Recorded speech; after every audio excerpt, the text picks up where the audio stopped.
कार्तिक मास महात्म्य कथा अध्याय 13. श्री गणेशाय नमः.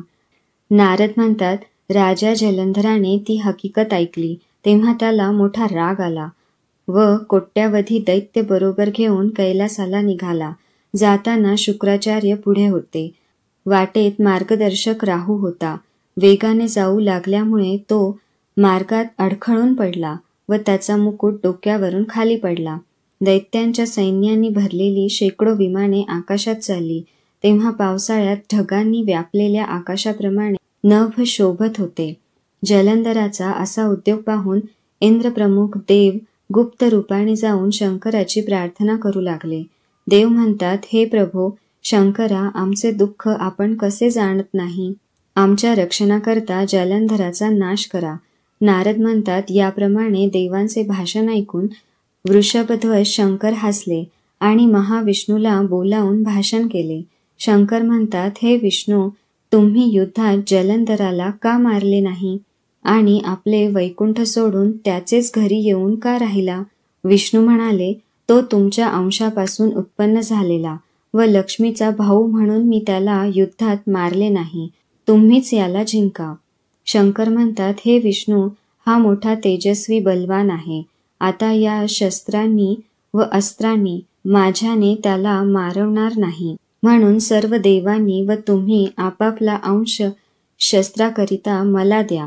नारद म्हणतात, राजानंतर विष्णुप्रमुख सर्व देवांनी आपापल्या तेजांश दिले. ते एकत्र झालेले पाहून शंकरांनी आपला मोठा तेजांश त्यात घातला. त्या तेजाचे एक मोठे सुदर्शन नावाचे चक्र ज्वाळेच्या लोळांनी भयंकर असे शंकरांनी केले. नंतर शेष तेजाने इंद्राचे वज्र केले. इतक्यात कैलास पर्वताच्या पायथ्यापाशी जलंधर दृष्टीस पडला.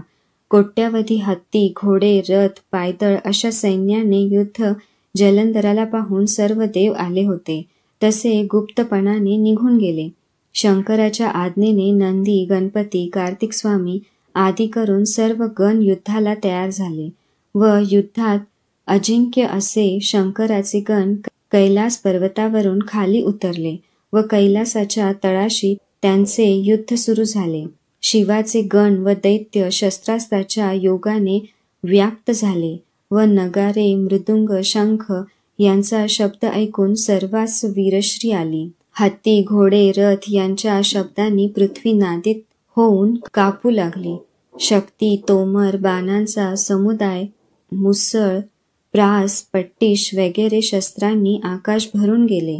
ते उल्कांनी व्यापल्यासारखे शोभू लागले व पृथ्वीवर प्रमथांनी, गणांनी, दैत्य व दैत्यांनी मारून पाडलेले गण व हत्ती, घोडे, पायदळ, रथ या योगाने वज्राने झालेले पर्वताचे तुकडे पृथ्वीवर पडले आहेत की काय असे भासले. वसा, मांस, रक्त यांचा चिखल झाल्यामुळे उंच, सखल वगैरे काहीच समजेनासे झाले. शिवगणांनी मारलेले दैत्य शुक्र जिवंत करीत होते. अमृत संजीवनी विद्येने दैत्य पुन्हा पुन्हा उठतात ते पाहून गण व्याकुळ होऊन भ्याले. शंकराला ते शुक्रांचे सर्व कृत्य सांगते झाले. तेव्हा शंकराच्या मुखापासून अतिभयंकर अशी एक कृत्या निघाली, जिचे पाय ताड वृक्षाप्रमाणे, तोंड दरीप्रमाणे व डोंगराप्रमाणे स्तन अशी होती. ती युद्धभूमीवर बसून दैत्यांना खाऊ लागली. तिने शुक्राला धरून आपल्या योनीत ठेवले व आकाशात अंतर्धान पावली. शुक्राला धरलेले पाहून शिवगणांना हर्ष झाला व त्यांनी दैत्यांच्या सैन्याचा नाश केला. तेव्हा दैत्यांच्या सैन्याची भयाने पळापळ झाली. वायूच्या वेगाने जसा गवताचा ढीग विस्कटून जातो तसे दैत्यांचे सैन्य गणांच्या भयाने भग्न झाले. असे पाहून दुसरे निशुंभादी दैत्य आले. शुंभ, निशुंभ हे सेनापती व मोठे पराक्रमी कालनेमी असे तिघे गणांचे सेनेचे निवारण करू लागले. त्यांनी पावसाळ्यातील मेघाप्रमाणे बाणांचा वर्षाव केला. त्यांच्या बाणांनी टोळ्यांच्या समुदायाप्रमाणे सर्व दिशा व आकाश व्यापिले. तेव्हा गणसेना थरथर कापू लागली व शेकडो बाण लागून त्यांचे शरीरातून रक्तांचे प्रवाह वाहू लागले.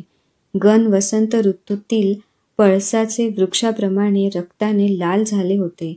त्या योगाने पडलेले व दुसऱ्यांना पाडणारे सर्व गण छिन्न भिन्न झाले. तेव्हा काही समजेनासे झाले होते. ते सर्व गण युद्धभूमी सोडून माघारी फिरले. आपले सैन्य नाश पावले असे पाहून पराक्रमी शैल्य गणपती व कार्तिक स्वामी त्वरेने पुढे आले व त्यांनी त्या दैत्यांचे मोठ्या शौर्याने निवारण केले. इति श्री पद्मपुराणे कार्तिक मास महात्म्य कथा त्रयोदश अध्याय. श्रीकृष्ण चरणार्पणं वस्तु.